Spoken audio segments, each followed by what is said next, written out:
proverb, I am because we are, is the foundation of the ACBN YouTube channel. Tap in for all of our remarkable content and ecosystem mobilization through the phenomenal practitioners and thought leaders we engage on this channel. In the words of Adrienne Marie Brown, things are not getting worse, they are getting uncovered. We must hold each other tight to pull back the veil. Get ready for another amazing ACBN powered interview. So welcome, Arti. We greatly appreciate your leadership. So please, tell me about the origin of the Definity Foundation. How are you disrupting multiple ecosystems in its development?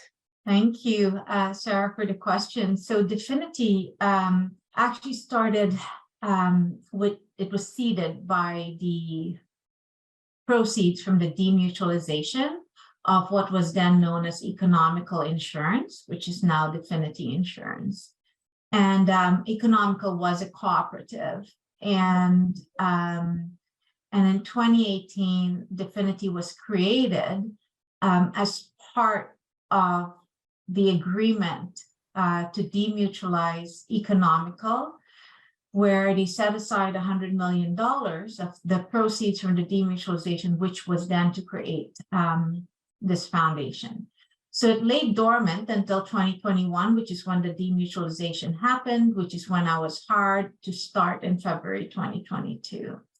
But from the onset, I have to give the board full credit for their desire to really address the roots of inequality. And, I think about the Ford Foundation and they talk about, inequality, saying that justice begins when inequality ends. Mm-hmm. And our values are really rooted in community, integrity, and justice. From the very, very beginning, we knew we didn't want to do a charitable model of philanthropy. We wanted a justice model where we're really acknowledging the wrongs that happened and really working with partners to help address that. And so our focus, and we've named it, specifically is Black, Indigenous, racialized groups, and women and color, the intersection of those, because even amongst that, women and youth are still furthest behind. And so we've made a real effort to think about what we want to fund and how we want to show up as a philanthropic organization, as a relational grant maker, as one where our beliefs are rooted in community-led decision-making, in shared learning, and maximizing resources for underserved populations, underserved communities, and where community knows, like they know best, they have the solutions and the ingenuity to address problems that affect them most. So how can we support initiatives that enable that, or that honor the decisions, and enable community to make those decisions? That's great. Thank you. So can you articulate Definity Foundation's mission and vision for me? Yeah, the mission and vision, very interestingly, it's very, very broad. It's, I think our vision is about a flourishing world. And, our mission is really to make sure that we have thriving communities. Mm-hmm. And the interesting part is when we think of our ultimate goal, however, we have to actually update our website, because it was actually done well before we really thought through a lot of these things. And so, our ultimate goal, our ultimate mission is really to work with charitable partners to be able to tackle inequity, barriers to good health and opportunity, and climate-related challenges. But when we think of our ultimate goal, if I put that in plain language, it really is about addressing the roots of socioeconomic, health, and climate-related inequities. Right. And so that's the ultimate goal of the foundation. Yeah. So how important is impact investing and philanthropic innovation to you in your work? Yeah, great question. So one of the things we've been grappling with is, if we want to achieve our mission, and our ultimate goal of tackling inequities. We can't just do it with granting dollars. As a foundation, one of the things we're beginning to think through is how can we bring all our assets to bear to advance our mission? So when we think of, or how do we bring all our capital? But when I think of capital, it's not just money, it's not just financial capital, it's human capital, it's social capital. It's all the different, like it's access to relationships, networks, influence, policy, it's everything we can bring, even our own people, our talent.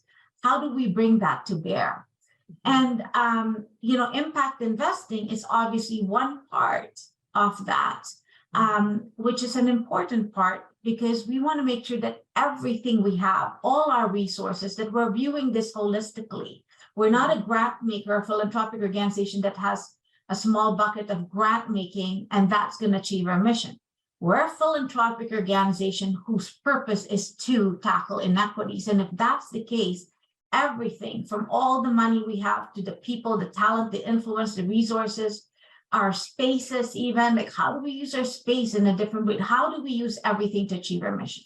But you asked me about impact investing, so I will take that segment out of the broader piece of using all our assets to achieve our mission. And again, an important part is using the money we have and investing it in, ensuring our investments are aligned with our mission. So making sure we're investing in initiatives that can help propagate more equity in the sector. So we just started, right? We started in basically operating. We started operating fully with me as a CEO in February of 2022. By October, we made our first impact investing, which was to Raven. And it was the Raven Fund 2. And everyone was so new to it, even without really fully understanding or comprehending how we do things. We borrowed due diligence from others that had already done the due diligence. We tried to really utilize the help of resources around us to help us actually just make this first investment, because we learn as we do. We've always been a foundation that learns as we do.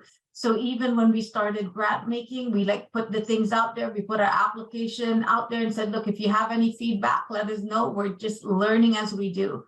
And that's the same way we're approaching impact investing. So then we joined the MRI Collaborative so that we can understand more what's happening in the space, share due diligence with others. We're in the midst of trying to change our object so that we can do different types of impact investing, because otherwise we're bound. We only have one object right now, which is basically to give grants to qualified donees, and it doesn't allow us to engage in some of the really in interesting initiatives. But we're definitely on a learning journey, Sarah, total learning journey at the moment. We realize we don't have the capacity. We're very, very new. But we're serious, which is why we started it with our first impact investment. And we're also starting to think about responsible investing. Apart from impact investing, how do we even just ensure that our investments are responsibly invested? Right. Oh, wow. So what inspires you most about your current model at Definity Foundation? Yeah, I think what really excites me is that it's rooted in a set of beliefs. And as I mentioned previously, we tested a few hypotheses. When we first started, we validated what we thought was right.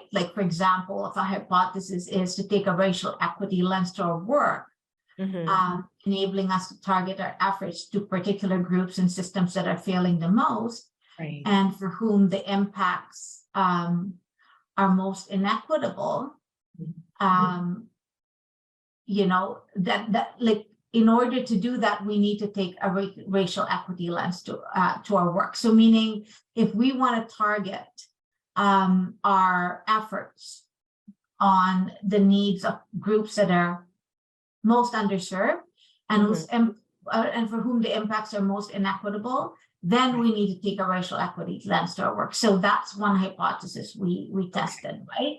Another hypothesis we tested is that, if we want to allow organizations to allocate resources where it's more needed to make room for innovation, emergence, and impact, then we need to offer long-term and flexible, funding. That, to gain a deeper, that we need to take a relational approach to philanthropy to gain a deeper understanding of the work, to reduce power imbalance, and to take up less time with grantees, for example. So based on the hypothesis that we tested, we had core beliefs that really rooted how we were going to design our framework. So that, our core belief is that we're only tinkering at the edges if we're not focused on the roots and impacts of inequality in all that we do. Okay. So meaning anything we fund has to relate in greater, has to result, in greater equity. If they're just talking about equity, but you're not seeing what the initiative is going to do and how it's going to result in greater equity, that's not something we should be, interested in, right? Because then it's very shallow, right?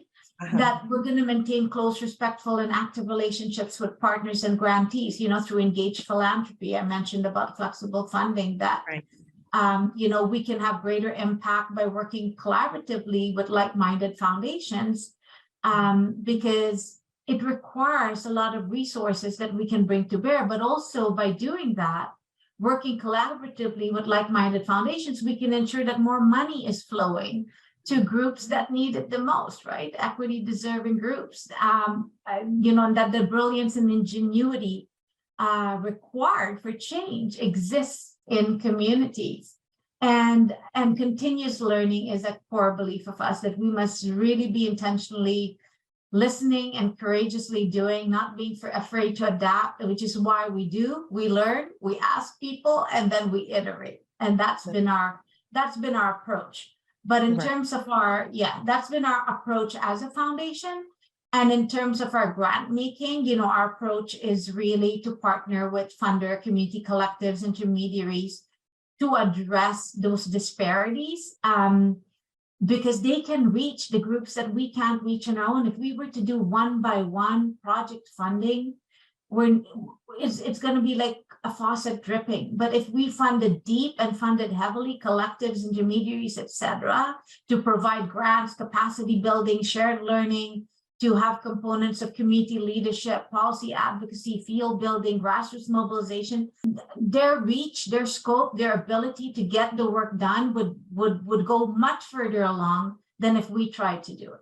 Right. Oh, that's great. So earlier you mentioned that Definity Foundation is broadening the objectives of the company. And I'm wondering, what other challenges or barriers do you face in the work at Definity Foundation, and how have you and your team, how are you working to overcome those? Yeah, so there's some, like I mentioned, there's regulatory changes. So the shift to allow funding to non-qualified donees is great, but at the same time with that shift, there was an anti-avoidance rule, which now means you can't give to a charity to give to another charity. Because our objects are not yet changed, we're like in limbo, where we're stuck in the middle. We can't give to a charity to give to another charity. We can't fund a non-qualified donee because we don't have charitable purpose that allow us to do that. So that's a big challenge we're facing right now. So we know it's only a short-term challenge, because once we make the change, we can move ahead. But for now, that is that is one of the challenges. The other, we're new. So, in any new organization, it's exciting because you can start with a blank sheet of paper. Yeah. But it also takes time. You want it done like today, and look, we've moved fast, but we can't get to be 100-year-old organization in 1 year, kind of thing. But thankfully, our team, the combination of our team has like decades of philanthropic experience. And so by bringing that along, we are able to speed things up a bit more. I think, challenges include like communication, right? Like we still don't have an updated website. Like just little things to help others know us. Or the other challenge, is you're always torn because we're taking a proactive approach. We decided early on we were going to be a proactive grant maker, which means we go out to community, see who's doing good work, who's really advancing the strategies in the way I mentioned of intermediaries and collectives doing the things I just mentioned earlier. Right. So we go out to community to say, okay, look, who's doing great work? Well, some of the challenges there is you might miss some. It might take a while to really get to all the communities. Right.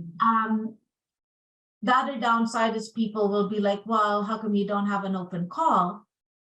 But for me, treating everyone equally and having an open call is the most inequitable thing we can do, because how many times have we heard of funders having open calls only to decline 90% of the people that came in, and everyone did that work, right? So we've kind of one of the challenges is finding the right balance of being able to reach out to the people proactively, being able to take in, people can email us anytime they want as well. Like, it's on our website, they can email us, and being able to respond to those respectfully. And where we see that there's opportunity, making the time to be able to speak to those people and see who else might be out there. So really, it's about the challenge of broadening our networks, the challenge of understanding the landscape and where resources are flowing minimally to which community, so that we can focus on those.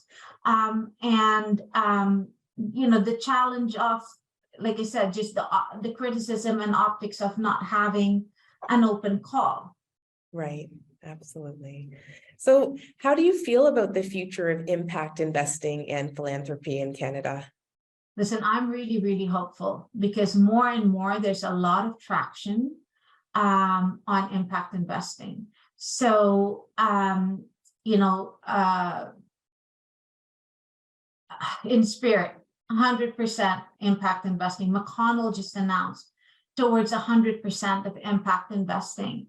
Like I said, we're not there. We're just like teeny scraping like literally that. We're trying to get to a place where we can be proud and say that's where we want to head. But the reality is, people had to ask me today, our funds are not we didn't think through.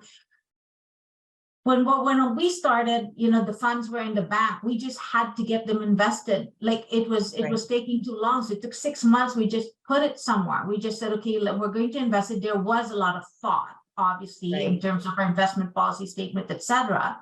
Yes. But given who we were and who was on our board, we didn't really have the capacity for impact and responsible investing. So one of the things we did in recruiting our board is really being mindful of board members we needed to be able to get us to that place as well. Oh, great. So listen, I just want to say there are organizations out there that I've been talking to, I've mentioned to you, but also Trottier Foundation. There's so many out there that's doing incredible work in impact investing, which gives me great hope, because these are role models that we look up to. Absolutely. So what does success look like to you and your colleagues? In terms of? Just the overall success. Where would you like to see Definity? Where would Definity be happy? Or would you guys be like, yeah, we're successful, we're closing it down? Yeah, it's a great question. Again, I feel it's a little bit premature. We're just engaging in our first strategic planning process ever with the board to actually answer that question. And to also answer the question of how long we're going to exist. Yeah. Or when we can make the decision of how long we can exist, like to make the decision to know how long we're to exist for. The one thing we're clear on is the board has said, we don't want to exist in perpetuity. So if that's the case, we need to start thinking about, what does success look like for us? And we're just in the midst of doing that. So I feel I have ideas, obviously, but I feel it's a bit premature to share them, given that we haven't fully finished our planning process with the board. Yes, absolutely. I think for me, for this year, success would look like if we've been able to continue building the infrastructure we need to be able to do our programming in a really robust way that we continue to learn and make adjustments, to be flexible and nimble as a grant maker, to build relationships, to amplify the voices of our grantees, and to be able to engage in impact investing to the extent to which the board has approved, and we've not even reached there yet. Thank you. Do you have any closing thoughts or calls to action? No, for me, it's just that, look, the pandemic really brought out, and this isn't new information. We all know that the inequities were exacerbated, or just came to light as a result of things that have been happening in the world, and my only thing is, if we really want to advance, if we really want to advance equality, if we really want to advance justice, and if we really want to address, the wrongs that have been done, then we need to work together as one community marching forward. And so, and I've experienced, I need to say that I have experienced that. When I first started, everybody we talked to were so supportive. Like, the sector came alongside us to help us get to where we are today.